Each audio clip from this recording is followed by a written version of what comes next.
اللہ رب العالمین سے دعائیں کرنے لگی، میرے پروردگار آپ کے فیصلے پہ میں راضی ہوں، آپ نے جو کیا آپ کی حکمت ہے، اللہ میں آپ پر راضی، آپ کے فیصلے پہ راضی ہوں، کوئی گلہ نہیں کروں گی، کوئی شکوہ نہیں کروں گی، کوئی شکایت نہیں کروں گی، بلکہ برداشت کروں گی۔ انہی حالات میں دعائیں بھی کرنے لگی۔ معلوم ہو گیا امید سے ہوں اللہ اولاد عطا فرمائے گا، یہ میرے محبوب کی شان ہے، یہ میرے محبوب کا مقام ہے۔ ان کی والدہ کو کئی مہینوں کے بعد جا کے خبر ہوئی کہ میں امید سے ہو، کیونکہ نبیوں کے نبی امام الانبیاء کی والدہ ہے، تاجدار مدینہ کی والدہ ہے۔ کوئی بوجھ محسوس نہیں ہوا، کوئی تکلیف محسوس نہیں ہوئی، کوئی پریشانی محسوس نہیں ہوئی۔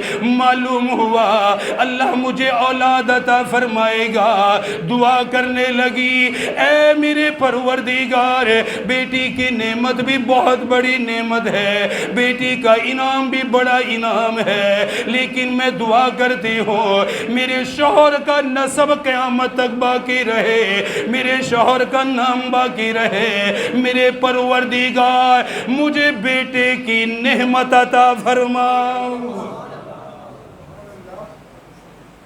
یا اللہ بیٹا، کیونکہ نسب تو بیٹے سے ہی چلنا ہے، آگے اولاد کا سلسلہ تو وہیں سے آگے بڑھنا ہے۔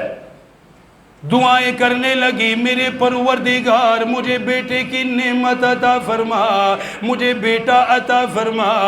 ادھر سے حالات بدلنے لگ گئے، کائنات میں تغیر آنے لگ گیا، عجیب ماحول بن گیا۔ حضرت آمنہ رات کو خواب میں سوتی ہیں، کبھی حضرت ابراہیم علیہ السلام آتے ہیں، آ کر بشارت سناتے ہیں، فرماتی بیٹی تجھے مبارک ہو، آخری نبی کی تو والدہ بننے والی ہے۔ ادھر سے بشارتیں ملنے لگ گئی، انبیاء خواب میں آنے لگ گئے، مرسلین خواب میں آنے لگ گئے، انبیاء خواب میں آ کر بتانے لگ گئے آخری نبی کی تو والدہ بنے گی، ایسا بیٹا تجھے ملے گا جس کا ذکر آسمان میں بھی ہوگا، ایسا بیٹا ملے گا زمین میں بھی جس کا ذکر ہوگا، ایسا بیٹا ملے گا مشرق میں بھی اس کا نام لیا جائے گا، مغرب میں بھی اس کا نام لیا جائے گا، شمال و جنوب کے اندر نام لیا جائے گا، ایسا بیٹا تجھے ملے گا، قیامت تک تیرے بیٹے کا نام رہے گا۔ اسی لیے میرے آقا فرمایا کرتے تھے کہ میں اپنے والد حضرت ابراہیم کی دعا ہوں۔ میں کیا ہوں؟ اپنے والد حضرت، بولو، حضرت ابراہیم کی دعا ہوں۔ اور ساتھ فرماتے تھے کہ میری والدہ کا خواب جو نبی انہیں آ کر بشارت سناتے تھے، میں اپنے نبی کی خواب، میں اپنی والدہ کے خواب کی تعبیر ہوں۔ میری والدہ کو جو بشارتیں ملتی تھی تو میں اپنی والدہ کی بشارت ہوئی اس امت کے لیے۔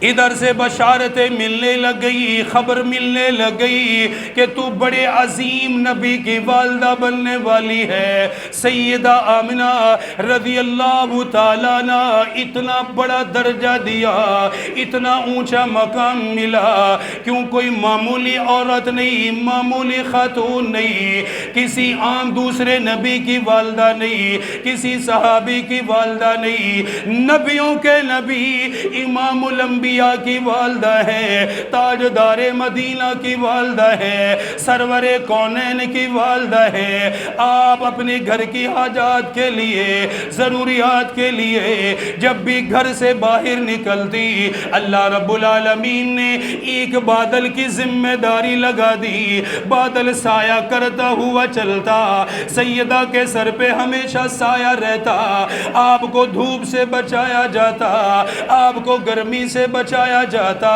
سیدہ جب بھی اپنے گھر سے باہر نکلتی، درخت آپ کو سلام کرنے لگ جاتے، پتھر آپ کو سلام کرنے لگ جاتے، نوکیلے پتھر آپ کے قدم کے نیچے آ کے نرم ہو جاتے، جسم مبارک سے اتنی خوشبو جاری ہونے لگ گئی۔ ولادت کا وقت قریب آتا جا رہا ہے، نبیوں کے نبی امام الانبیاء کی آمد کا وقت قریب آ رہا ہے، اتنی ہی زیادہ مہکنے لگ گئی، اتنی زیادہ خوشبوئیں پھیلنے لگ گئی، کیونکہ خوشبوؤں والا نبی آ رہا ہے، اعلیٰ نبی آ رہا ہے، جس کے لعاب کے اندر بھی خوشبو ہے، جس کے پسینے کے اندر بھی خوشبو ہے، جس کے جسم مبارک میں بھی خوشبو ہے، سارا وجود نبوت نورانی چہرے والا نبی ہے، نبوت کے ہر جسم کے ہر حصے کے اندر خوشبو ہے، خوشبوؤں والے نبی کی والدہ ہے، اس لیے خوشبو ظاہر ہونے لگ گئی، خوشبوئیں پھیلنے لگ گئی۔ حضرت عبد المطلب نے بلا کے فرمانے لگی، بیٹی تیرے جسم سے بڑی اعلیٰ خوشبو آتی ہے، تیرے جسم سے بڑے بہترین عطر کی خوشبو آتی ہے، آج تک ایسی خوشبو میں نے زندگی میں کبھی نہیں سونگی، ایسی خوشبو میں نے کبھی مکے میں بھی نہیں دیکھی، مکے والوں کے پاس بھی نہیں دیکھی، مدینے والوں کے پاس بھی نہیں دیکھی، بڑی بڑی جگہوں کا سفر بھی کیا ہے، بڑے اعلیٰ عطر میں نے استعمال کیے، عود میں نے استعمال کیا، کافور کو میں نے استعمال کیا، اعلیٰ قسم کا عطر میں نے دیکھا ہے، اعلیٰ قسم کے عطر کی خوشبو میں نے سونگی ہے، لیکن یہ عجیب خوشبو ہے، دل کو راحت دینے والی خوشبو ہے، دماغ کو روشن کرنے والی خوشبو ہے، دل و دماغ کے اندر تازگی پیدا کرنے والی عجیب خوشبو ہے۔ فرمانے لگی، بیٹی نہ لگایا کر، اتنی زیادہ نہ لگایا کر، رونے لگ گئی۔ فرمایا، ابا آج تک میں نے کبھی عطر کا استعمال نہیں کیا، میں نے کبھی خوشبو کا استعمال نہیں کیا، میں نے کبھی اپنے کپڑوں پہ خوشبو نہیں لگائی، اپنے جسم پہ میں نے کبھی خوشبو نہیں لگائی، اپنے بستر پہ میں نے کبھی خوشبو نہیں لگائی۔ حضرت عبد المطلب فرمانے لگے، پھر یہ کہاں سے آتی ہے؟ فرمانے لگے، ابا اس میں میرا کمال نہیں بلکہ آنے والے میرے مہمان کا کمال ہے۔ یہ کسی دکاندار سے دکان سے لی ہوئی خوشبو نہیں، بازار کی خوشبو نہیں، یہ تو میری اولاد کی خوشبو ہے، یہ تو میرے بیٹے کی خوشبو ہے جو ہر انسان کو محسوس ہو رہی ہے۔ فرمانے لگی، آپ نے صرف خوشبو کو سونگا، حیران ہو گئے۔ فرمانے لگی، اس سے زیادہ اگر بتاؤں گا آپ کہو گے یہ پگلی ہو گئی ہے، یہ کیسی باتیں کر رہی ہے، یہ غم کی وجہ سے ایسی باتیں کر رہی ہے۔ حضرت عبد المطلب فرمانے لگے، نہ بتا اور تو نے کیا دیکھا؟ فرمانے لگی، ابا جی زمزم کے کنویں کے قریب پانی بھرنے کے لیے جاتی ہوں، ڈول ڈالنے کی ضرورت نہیں پڑتی، رسی باندھنے کی ضرورت نہیں پڑتی، زور لگانے کی ضرورت ہی نہیں پڑتی، میں قریب جا کے کھڑی ہو جاؤں، ایسا لگتا ہے پانی بھی میرے قدموں کا بوسہ لینا چاہتا ہے۔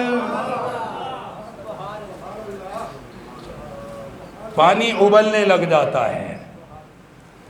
پیر کی رات، یہ جو پیر کی رات آ رہی ہے نا، اور اس میں مناسبت بھی بڑی ہے۔ پیر کی رات جو ہے یہ 12 ربیع الاول کی رات ہے، منگل کا تو دن ہے، ولادت کا دن پیر کا ہے، پیر کی رات ہے، اس لیے اسی مناسبت سے ہم نے پیر والے دن، یہ جو اب آ رہی ہے ہفتہ اتوار آگے پیر، بروز پیر بعد نماز ظہر مسجد میں ہم نے تاجدار مدینہ کی ولادت کے حوالے سے محفل رکھی ہے۔ مناسبت بھی دیکھیں بڑی اعلیٰ ہے۔ عام طور پہ لوگ کراتے ہیں منگل کو شام کو، حالانکہ وہ 13 کی رات ہے۔ 27ویں رات کب ہوتی ہے؟ جب 26واں دن گزر جائے تو ہم کیا کہتے ہیں؟ 27ویں شروع ہو گئی ہے، یہی ہوتا ہے نا۔ شب برات جب 14 گزر جائے مغرب کے بعد ہم کیا کہتے ہیں؟ شب برات 15ویں شروع ہو گئی ہے۔ اسی طرح جب 11 ختم ہو جائے دن تو وہ رات 12ویں ہوتی ہے، اصل وہ رات ولادت ہے، جو پیر کی رات ہے اس میں ہم نے محفل رکھی ہے، کوشش کریں گے شرکت کی۔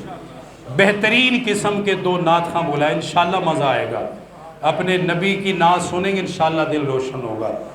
آپ سے ایک اور درخواست بھی کر لیتا ہوں، سالانہ ہوتا ہے، تعاون بھی کریں گے انشاءاللہ، یہ برکت کا سبب ہے۔ ابھی آپ اس میں ڈالنا چاہیں اس میں ڈال دیں، اور محفل کی نیت سے ڈالیں، بھائی بتانا ضروری ہوتا ہے، مسجد کی نیت سے ڈالیں گے تو پھر مسجد میں لگانا پڑے گا۔ اگر کسی ساتھی نے جنہوں نے ڈال دیا اس رومال میں، وہ بھی نیت کر لیں کہ اس دفعہ ہمارا یہ تعاون تاجدار مدینہ کی محفل کے لیے۔ اور بھی ساتھی جو انشاءاللہ حضور کے صدقے سے پورے سال برکت رہے گی انشاءاللہ، کوشش کریں گے انشاءاللہ، شرکت کی بھی کوشش کرو گے سارے ساتھی۔ مغرب کے بعد بروز پیر، منگل والے دن میرے خیال چھٹی بھی ہوتی ہے آپ حضرات، تو اسی لیے کچھ وقت دیں آپ مسجد کو، اللہ قبول فرمائے۔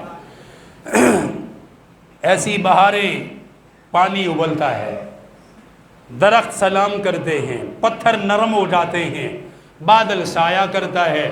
حضرت عبد المطلب کو یہ جب ساری خبریں سنائی حضرت آمنہ نے، وہ جو بیٹے کا غم بوڑھا باپ لے کے پھر رہا تھا، بوڑھا باپ جو جوان بیٹے کا غم، حضرت عبداللہ جوان اور حضرت عبد المطلب بوڑھے ہیں، بوڑھا باپ اگر جوان بیٹے کا غم دل میں لے کے پھر رہا ہو تو اس کی کیا حالت ہوتی ہے، اس کی کمر ٹوٹ جاتی ہے۔ ہر غم ماں باپ برداشت کر لیتے ہیں، مگر اولاد کا غم سارے غموں پہ بھاری ہوتا ہے۔ جب یہ بتایا کہ یہ کچھ ہو رہا ہے تو وہ چہرہ جس پہ غم کے آثار تھے، آج تک اس چہرے پہ مسکراہٹ آ گئی، اس چہرے پہ مسکراہٹیں پھیل گئی، اور کہنے لگے لگتا ہے اللہ مجھے کوئی خاص پوتا عطا کرنے والا ہے، مجھے کوئی خاص نعمت ملنے والی ہے۔ ولادت کا وقت قریب آ گیا، اللہ تعالیٰ نے خواب دکھائے، سب کچھ دکھائے۔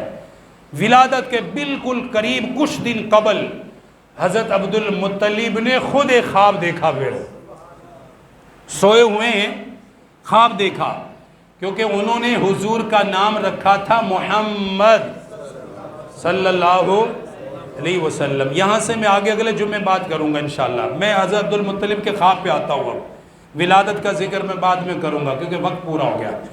حضرت عبد المطلب اللہ نے دکھائے ہیں کہ اب یہ ہونے والا ہے، انہوں نے حضور کا نام کیا رکھا تھا؟ محمد صلی اللہ علیہ وسلم۔ حضور کا عقیقہ جب کیا انہوں نے تو سارے قریش کو مدعو کیا، سب کو بلایا، جان پہچان والے دوست قبیلے سب کو بلایا کہ میرے پوتے کا عقیقہ ہے، سب شرکت کرو۔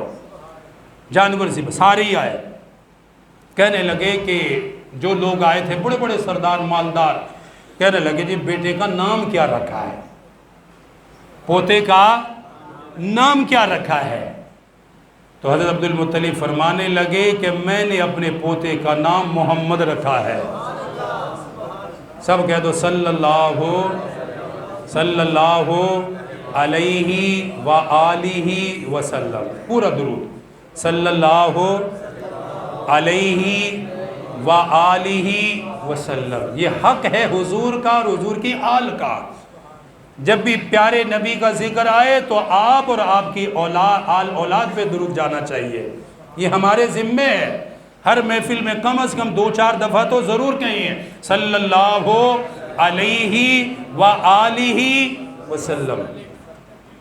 مجھ سے اگر کبھی نکل جائے نا صرف اتنا صلی اللہ علیہ وسلم، ہو جاتا ہے جلدی میں انسان نے بھول جاتا ہے، تو مجھے افسوس ہوتا ہے اس پہ کہ میں نے حضور کی آل کو بیچ میں شامل کیوں نہیں کیا، حالانکہ یہ بھی بہت بڑا ہے۔ صلی اللہ علیہ وسلم حضور کا ذکر تو ہو گیا ہے، فرض تو ادا ہو گیا ہے، لیکن مزہ اس میں ہے کہ حضور کے ساتھ حضور کی آل کا ذکر بھی ہو، حضور کی اولاد کا ذکر بھی ساتھ ہو، تو وہ درود مکمل ہو جاتا ہے، کیونکہ نماز میں اللہ نے جو درود رکھا ہے اپنے نبی پر اور نبی کی آل پر بھی ساتھ رکھا ہوا ہے۔ تو اسی لیے جب بھی حضور کا نام آئے تو کیا کہو گے؟ ایک دفعہ پھر کہو، نہیں گونج پیدا ہو، محبت، ایک مرتبہ پھر کہیے۔ اب آپ دیکھیں کہ روضہ رسول میں آپ کا نام لے کے درود پیش کر دیا گیا ہے کہ فلاں فلاں آپ کے امتی نے آپ پر، آپ کی اولاد پر یہ درود پڑھا ہے۔ حضور تک یہ تحفہ پہنچ چکا ہے، روضہ پاک میں تحفہ جا چکا ہے، ہمارے نام کے ساتھ جا چکا ہے۔ پڑھا کرو۔ خواب دیکھا، کیا کہا کہ نام کیا رکھا ہے؟ محمد صلی اللہ علیہ وآلہ وسلم۔ کہتے ہیں نا خوب نام محمد، ایسا پیارا نام کہ جس میں نقطہ بھی اللہ کو برداشت نہیں ہے، بغیر نقطے کے نام محمد۔ میں مختصر کرتا ہوں، بس ختم کرتا ہوں، وقت پورا ہو گیا۔ وہ حیران ہوئے لوگ کہ جی آپ کے آباء و اجداد میں سے یہ کسی کا نام نہیں ہے۔ پہلی مرتبہ سنا ہے جبکہ آپ نام رکھتے ہیں اپنے آباء و اجداد پر، اور اہل عرب کی یہ عادت بھی تھی کہ آپ نے ایک نیا نام رکھا ہے جو ہم نے پہلی مرتبہ سنا۔ فرمانے لگے کہ نام پہلی مرتبہ سنا ہے، بچہ دیکھو گے تو ایسا بچہ بھی پہلی مرتبہ دیکھو گے۔ نام پہلی مرتبہ سنا ہے، دیدار کرو گے تب بھی یہ کہو گے آج تک ایسا دیکھا ہی کبھی نہیں۔ اور نام محمد رکھا ہی اسی لیے تھا۔ محمد کے معنی کیا ہے کہ ہر بندہ تعریف کرے، جو دیکھے تعریف کیے بغیر رہ نہیں سکتا، مدح سرا کیے بغیر رہ نہیں سکتا۔ کہنے لگے پھر تو لائیے دکھائیے۔ حضور کو سفید کپڑے میں لپیٹ کر لایا گیا۔ وقت پورا ہو جاتا ہے، جمعہ وقت کم ہے، وگرنہ یہ ایسے منظر ہیں کہ ہمارا ایمان تازہ ہوتا ہے۔ سفید کپڑے میں محبوب کو لپیٹا ہوا ہے، نبیوں کے نبی ہیں، امام الانبیاء کی آمد ہے، قریش ہے، سارا قبیلہ ہے، لائے گئے چہرے پہ کپڑا رکھا ہوا ہے۔ ایسے امڑے لوگ نام سن کے کہ بھئی اتنا اعلیٰ نام تو کوئی تو وجہ ہے۔ جب مجلس میں حضور کے چہرے سے کپڑا ہٹا،